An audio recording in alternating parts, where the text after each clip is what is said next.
with the important topic. Cost of capital is what? Cost of capital is basically a minimum rate of return what the investor is expecting. So the investor is expecting a minimum rate of return from his own investment. अगर आप कोई investment कर रहे हो, कोई भी company में पैसा लगा रहे हो, तो आप कुछ मिनिमम रिटर्न चाहोगे आपके इन्वेस्टमेंट का.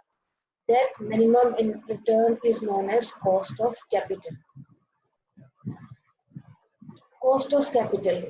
तो basically we start with capital. Capital क्या होता है? कैपिटल दो तरीके से आता है. एक आता है आपका ओनर्स कैपिटल, एक आता है बोरोड फंड.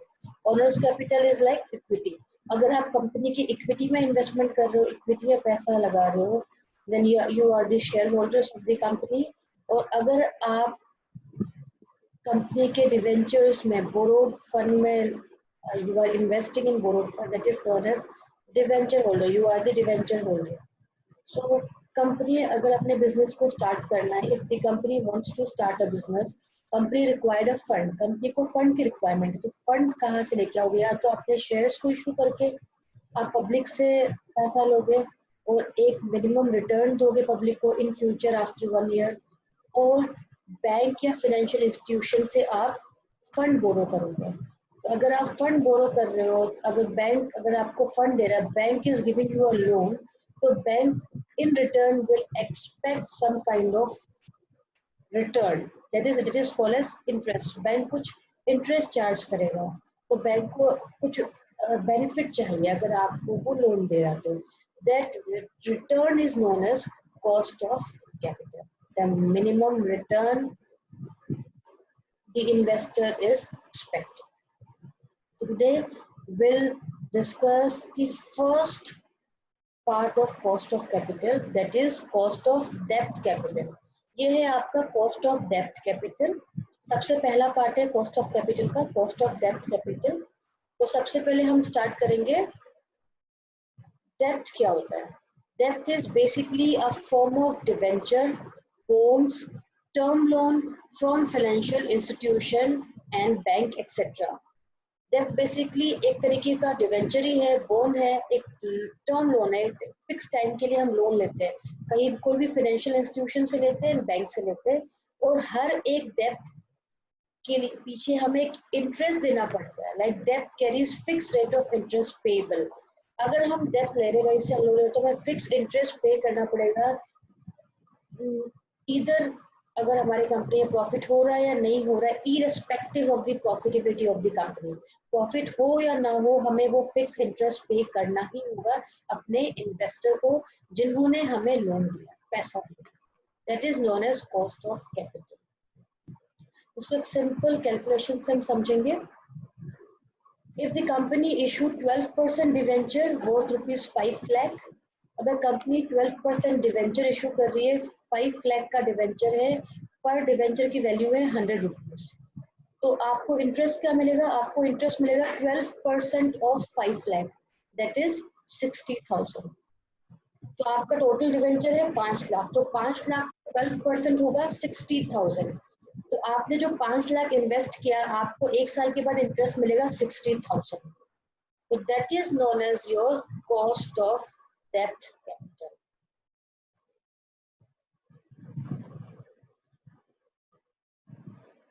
कॉस्ट ऑफ डेप्ट का एक फॉर्मूला है, ये फॉर्मूला आप देख लीजिए.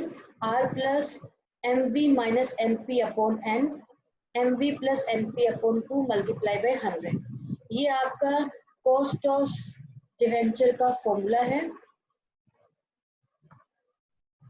R is your rate of interest, जो इंटरेस्ट चार्ज किया जाएगा, minimum rate of interest. MV is maturity value, कि अगर आप फॉर एग्जांपल आफ्टर 5 इयर्स या 10 इयर्स आप रिडीम कर रहे हो अपने डिवेंचर को, तो कितना अमाउंट आप दे रहे हो. फॉर एग्जांपल आपने 100 रुपए का लिया, तो 100 रुपए वापस रिटर्न कर रहे हो, या 100 रुपए से ज्यादा दे रहे हो.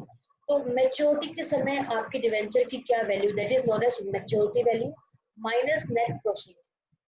Net proceed is basically जो भी आप डिवेंचर या लॉन्ग टर्म लोन होते हैं, जो अमाउंट है आपका डिवेंचर लॉन्ग टर्म लोन का जो फेस वैल्यू है उसमें से आप इशू प्राइस माइनस करोगे। जैसे आपने डिवेंचर या अमाउंट ऑफ लोन, आपने लोन लिया है तो लोन में से कितना आपकी एक्सपेंसेस है, एक्सपेंसेस मतलब फ्लोटिंग कॉस्ट। अगर आपने लोन लेते समय, लोन इशू करते समय आपने क्या किया, एक्सपेंसेस को माइनस किया है, total amount of loan minus आपका कॉस्ट, तो आपका अमाउंट क्या आएगा, that is known as your net proceed. Floating cost basically क्या होता है, डिवेंचर इशू करते समय या लोन इशू करते समय हम क्या क्या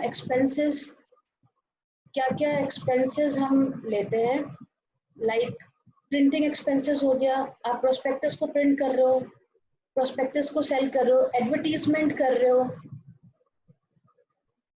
आपके अंडरराइटिंग कमीशन हो रहा है, आपके ब्रोकरेज हो रहे हैं, जो भी आपके एक्सपेंसेस है, जब आप लोन अमाउंट ले रहे हो या आप डिवेंचर इशू कर रहे हो तो उस एक्सपेंसेस को हम बोलते हैं फ्लोटिंग कॉस्ट। तो आपका टोटल अमाउंट ऑफ लोन से आप फ्लोटिंग कॉस्ट माइनस करोगे तो आपका आ जाएगा नेट प्रोसीड।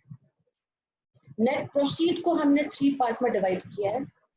फर्स्टली, अगर आप पार में इशू कर रहे हो डिवेंचर, मतलब जो फेस वैल्यू है डिवेंचर का, फॉर एग्जांपल 100 रुपीज का फेस वैल्यू, तो 100 रुपीज में ही इशू कर रहे हो, उस समय आपका नेट प्रोसीड क्या होगा, par value minus floating cost. जो आपकी एक्चुअल आपकी वैल्यू है डिवेंचर की, उसमें से आप अपने एक्सपेंसेस को माइनस करोगे तो आपका आ जाएगा net proceed. Second example, when you are issuing your debenture at premium, अगर आप अपने डिवेंचर को प्रीमियम में इशू कर रहे हो, then what will be your net proceed, आपका नेट प्रोसीड क्या रहेगा, दैट इज पार वैल्यू, जो आपका पार वैल्यू है प्लस प्रीमियम। अगर आप प्रीमियम में इशू कर रहे हो, premium is benefit for you, आपकी डिवेंचर की वैल्यू अच्छी है, आपकी कंपनी की गुडविल अच्छी है, इसलिए आप प्रीमियम में इशू कर रहे हो, तो par value plus premium minus floating cost, आपके एक्सपेंसेस को आप माइनस करोगे तो आपका नेट प्रोसीड आ जाएगा। थर्ड इज, अगर आप अपना debenture, when you are issuing your debenture discount, अगर आप डिवेंचर को डिस्काउंट में इशू कर रहे हो तो आपका नेट प्रोसीड क्या रहेगा, that is par value minus discount, जो भी डिस्काउंट है, माइनस योर फ्लोटिंग कॉस्ट, आपका कॉस्ट। तो इन तीनों सिचुएशन में आप अपना नेट प्रोसीड कैलकुलेट कर सकते हो। This is the formula of calculating cost of debenture, cost of redeemable debenture. This is the formula. So we'll understand it with one of the example. The first example is when debenture are issued at discount. अगर आप debenture को discount में issue कर रहे हो, अगर आप debenture को इशू कर रहे हो डिस्काउंट में and redeemable at par, issue discount में कर रहे हो, बट जब मेच्योरिटी के समय आप कितना दोगे, पार में, फेस वैल्यू में ही आप उसको पे करोगे, वापस रीपे करोगे। तो इसको मैं एग्जांपल से समझेंगे। First example, a company issue 12% debenture of ₹5 lakh, 5 lakh का डिवेंचर है, 12%, 10 years रीपेएबल आफ्टर 10 years, 10 साल के बाद आपको रीपे करना है amount, at a discount of 4%, 4% discount है, एंड आपके एक्सपेंसेस कितने हैं, 10,000 आपके एक्सपेंसेस है, अंडर राइटिंग, ब्रोकरेज एक्सेट्रा, ये आपके एक्सपेंसेस है, तो आपका टैक्स रेट है 30%। One thing you need to understand, जो आपका कॉस्ट ऑफ डेब्ट होता है, cost of debenture is before tax. तो ये जो फॉर्मूला है आपका, that is the formula before tax. तो इससे हमें फ्रॉम दिस इंफॉर्मेशन हमें कैलकुलेट करना है कॉस्ट ऑफ डेब्ट capital. KD is cost of डेब्ट, this is the formula.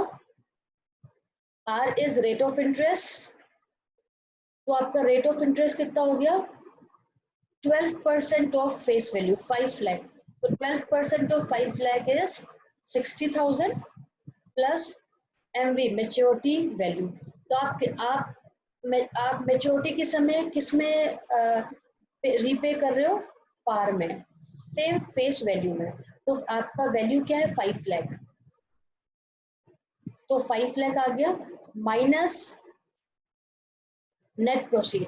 Net proceed क्या है आपका, 5 लाख आपका par value, that is face value आ गया आपका डिवेंचर का, माइनस डिस्काउंट, डिस्काउंट कितना 4%, तो 4% ऑफ 5 लाख, 4% ऑफ 5 लाख आपका हो जाएगा 20,000, तो 5 लाख माइनस 20,000 माइनस 10,000, 10,000 क्या आपका एक्सपेंसेस जिसको हम बोलते हैं फ्लोटिंग कॉस्ट, तो 5 लाख माइनस 20,000 माइनस 10,000, तो आपका कितना आ गया 4,70,000। ये आपका नेट प्रॉफिट आ गया। N is number of year, कितने साल में रीपे करेंगे 10 इयर्स में, 10 इयर्स आ गया। Same 5 lakh plus 4,70,000 divided by 2 multiply by 100, तो इसे हम कैलकुलेट कर लेंगे तो हमारा फाइनल रिजल्ट आएगा 13% अप्रोक्स। 13% तब आएगा जब आप किस में इशू करोगे,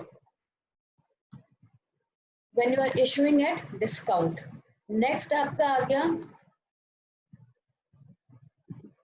जब आप when second example is when debenture are issued at par, जब आप डिवेंचर को इशू करोगे पार में और कोई फ्लोटिंग कॉस्ट नहीं है, कोई एक्सपेंसेस नहीं है आपका, इन दैट सिचुएशन आपका कॉस्ट ऑफ डेब्ट कैपिटल क्या होगा। सेम फॉर्मूला आपको पुट करना है, तो फॉर्मूला में सेम क्वेश्चन जो अब वो जो क्वेश्चन है उसी क्वेश्चन को हम कंसीडर करेंगे। R is rate of interest, rate of interest is 12%, 12% of 5 lakh 60,000 plus maturity value हम पार में रिडीम कर रहे हैं, सेम फेस वैल्यू में रिडीम कर रहे हैं, फेस वैल्यू कितना है 5 लाख, तो 5 लाख आ गया minus net proceed, net proceed कितना आपका कोई फ्लोटिंग कॉस्ट नहीं, मतलब कोई एक्सपेंस नहीं है, कोई डिस्काउंट में इशू नहीं है, कुछ भी नहीं है, तो आपका जो फेस वैल्यू है वो सेम रहेगा, उसमें ना कोई एक्सपेंस माइनस हो रहा ना कोई डिस्काउंट माइनस हो रहा, तो 5 लाख आ गया डिवाइडेड बाई 10, तो वही चीजें आप नीचे कैलकुलेट कर दोगे तो उसका रिजल्ट आ जाएगा 12%। थर्ड सिचुएशन, अगर हम डिवेंचर इशू कर रहे हैं प्रीमियम में, अगर आप प्रीमियम में डिवेंचर इशू कर रहे हो और उसको रिडीम कर रहे हो पार में, मेच्योरिटी के समय आप पार में मतलब फेस वैल्यू में ही रिडीम करोगे और इशू कर रहे हो प्रीमियम में, एट दैट सिचुएशन आपका कॉस्ट ऑफ डिवेंचर क्या रहेगा, सेम 12% डिवेंचर हम इशू कर रहे हैं 5 लाख में, रिडीमेबल आफ्टर 10 इयर्स, 10 साल के बाद रिडीम होगा at a premium of 5% and incurred ₹10,000 as issued expense.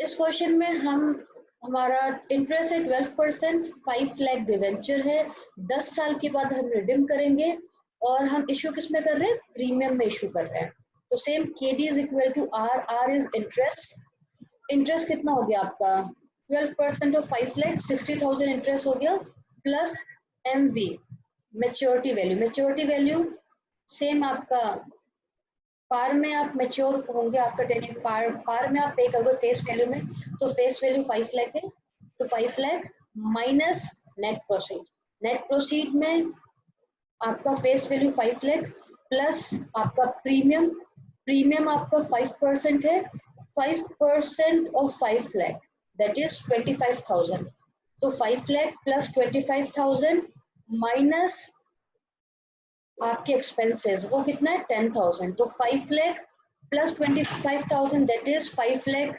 25,000 minus 10,000, तो आपका नेट प्रोसीड होगा 5,15,000 divide by n number of year 10 years, तो हम कैलकुलेट कर लेंगे तो अपना रिजल्ट आएगा 11.53%, ये आपका कॉस्ट ऑफ डिवेंचर हो गया।